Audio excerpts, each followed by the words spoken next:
Claiming for most people looks like a declaration. It looks like the explicit, announced, socially legible act of someone who has decided on another person and is prepared to say so. In words, in actions, in the specific willingness to be visibly, unambiguously chosen in the shared spaces of a life that other people can see. Most people, when they have mentally claimed someone, are not particularly subtle about it. The claiming finds expression because expression is the natural outlet of investment, the overflow of interior feeling into exterior behavior, the way that what is real on the inside eventually, without requiring management or intention, becomes visible on the outside. The avoidance claiming does not work this way. Not because it is less real. In many cases, it is more real, more thoroughly established in the interior of the avoidant before it becomes visible in any of the ways that claiming conventionally presents, precisely because it had to survive the avoidant's own resistance to survive at all.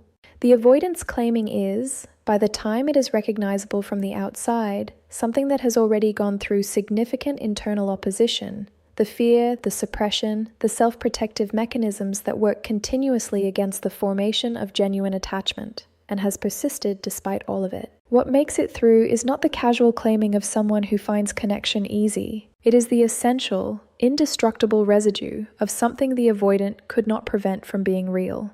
But it expresses itself in a language that is not the conventional language of claiming. It is embedded in behavior rather than announced in words. It lives in the specific changes to how the avoidant moves through their world, changes so subtle, so consistent with their ordinary self-presentation that they can be entirely invisible unless the capacity to read the language has been developed. This is that language translated.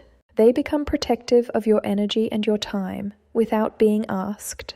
The avoidant who has mentally claimed someone develops, without deliberation and without announcement, a sensitivity to what that person is carrying. Not the generalized awareness of someone who is paying polite social attention, but the specific, granular attentiveness of a person who has incorporated your well-being into the set of things they monitor as a matter of internal necessity. Your tiredness registers with them, your stress.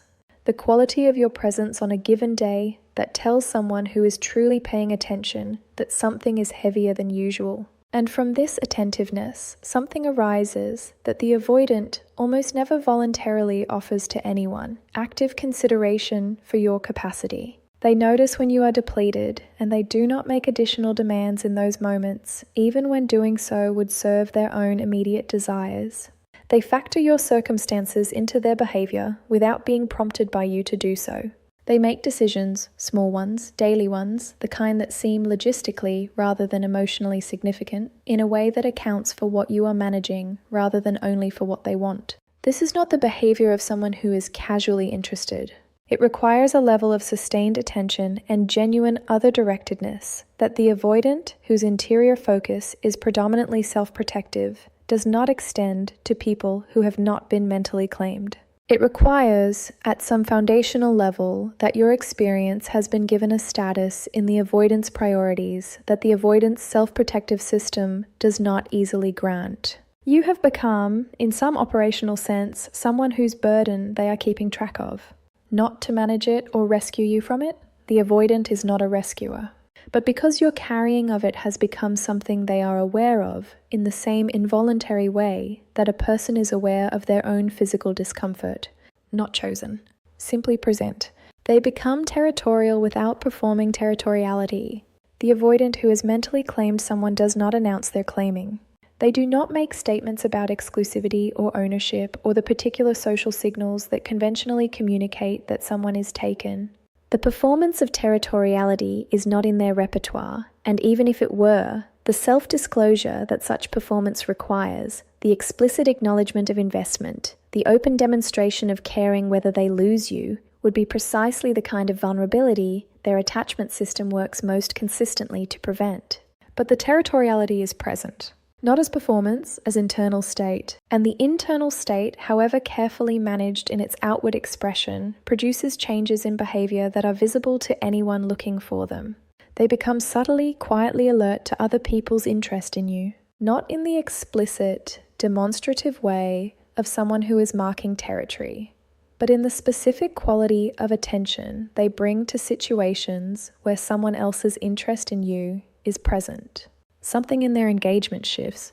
It is not possessiveness in the conventional sense. It is more like a heightened presence, a quality of being more in the room, more oriented toward you, more engaged in the dynamic, that arrives without announcement and communicates, through the quality of their attention rather than through anything they say, that they are aware of what is happening and are in some way invested in its outcome. They do not perform the caring about your other connections. They simply behave like someone who has a stake in you while carefully maintaining the deniability that prevents the stake from being directly acknowledged. The deniability is not deception. It is the avoidant's only available way of being invested while retaining enough self-protection to survive the vulnerability of the investment. The territoriality is real. The not naming it is the self-protection. Both can be true simultaneously, and in the avoidant, they almost always are. They adjust their private habits to accommodate your presence. The avoidant's private life, the routines, the rhythms, the specific structure of how they spend their time in the absence of social obligation, is a carefully maintained domain. They are, almost universally, people who have developed particular ways of inhabiting their solitude that serve essential self-regulatory functions. The way they decompress, the specific conditions under which they recharge, the private rituals and routines that make their interior life manageable and their self-sufficiency sustainable. These habits do not accommodate other people easily. The avoidant whose private life has not been significantly affected by another person's existence has not been mentally claimed by that person. True claiming, the interior claiming that precedes and exceeds any external declaration, changes the structure of the private, not through demand, not through the other person requiring adjustment, through the avoidant's own unilateral, unannounced internal reorganization of how they inhabit their days to make you a natural part of the landscape rather than an interruption to it.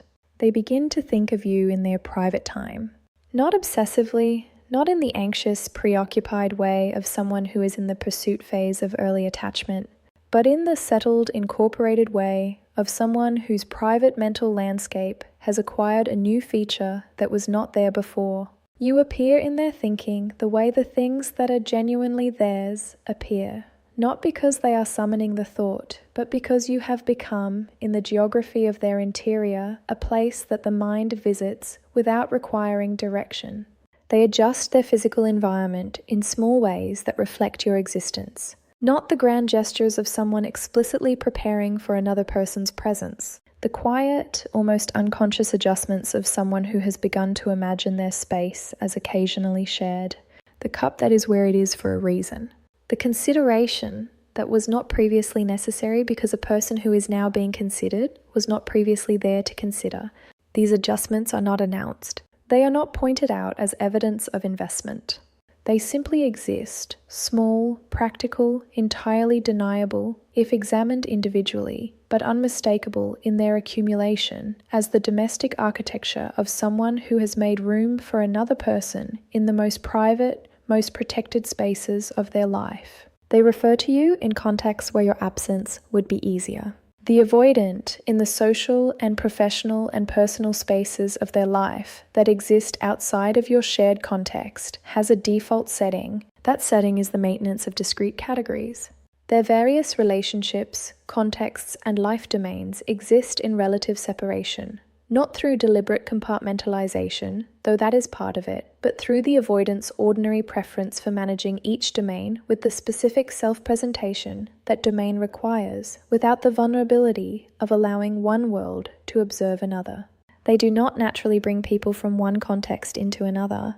They do not reference personal relationships in professional settings or introduce intimate connections into established social groups, not because they are ashamed of any of these things, but because integration of context requires the exposure of investment. It communicates in its very act that something is significant enough to cross the boundaries between domains. When the avoidant mentally claims someone, the containment begins to fail.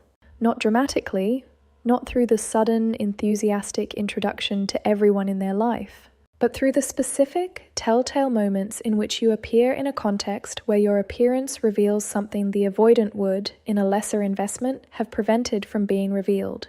They mention you in conversations where they did not need to people who were not expecting to hear about you, in contexts that are not about you or about the relationship. Not with the performed casualness of someone who is trying to communicate significance through strategic disclosure, but with the genuine, unguarded naturalness of someone whose thinking has been so thoroughly colonized by your presence that containing your appearance in unrelated contexts is beginning to require an effort they did not previously need to make. The mention might be small, a reference to something you said, an attribution of an idea or a recommendation that came from you, a passing inclusion of you in the construction of a sentence that did not require your inclusion and yet contained it. Each individual instance is deniable as simply incidental. The pattern of instances is not. They are not deciding to disclose. They are failing, increasingly, to contain what has already become too large for the containers the avoidant originally intended to hold it. They hold your history with accuracy and without prompting. The avoidant does not invest significant memorial effort in people to whom they are not genuinely attached. The specific details of someone's history, the texture of their story, the names and circumstances and particular weight of the experiences that made them who they are, do not lodge in the avoidant's long-term memory unless the person to whom those details belong has been accorded a status that makes their history feel like something worth carrying. When the claiming has happened, the history is held, not because the avoidant is performing attentiveness or demonstrating the quality of their listening, but because the details were received by a part of them that was not just processing information, but genuinely caring about what the information described. The specific circumstances of your life that you shared, in the ordinary, unguarded way of someone who is simply talking to a person they trust, were not deposited into the short-term processing that social engagement typically uses. They were held at a different depth, in the same place that the avoidant holds the things that matter most to them, in the place reserved for what is real. When they reference these details later, accurately, without prompting, in the specific way of someone who was not making an effort to remember because not remembering was never a possibility, they are communicating something that no amount of explicit declaration could communicate as clearly. You are in the permanent part of them, not the managed part, not the presented part, not the part that performs connection for social purposes and releases it when the social purpose has been served. The permanent part, the part that does not let go of things that are genuinely theirs. The avoidant does not claim loudly. They do not plant a flag. They do not deliver a speech. They build you into the structure, into the private habits and the protective attentiveness and the territorial alertness and the uncontainable mentions and the history held in the permanent part of them. And by the time it is visible, by the time the accumulation of these quiet, deniable, utterly genuine behaviors has formed a pattern clear enough to read, the claiming has been complete for longer than either of you knew. It was always serious. It was always real.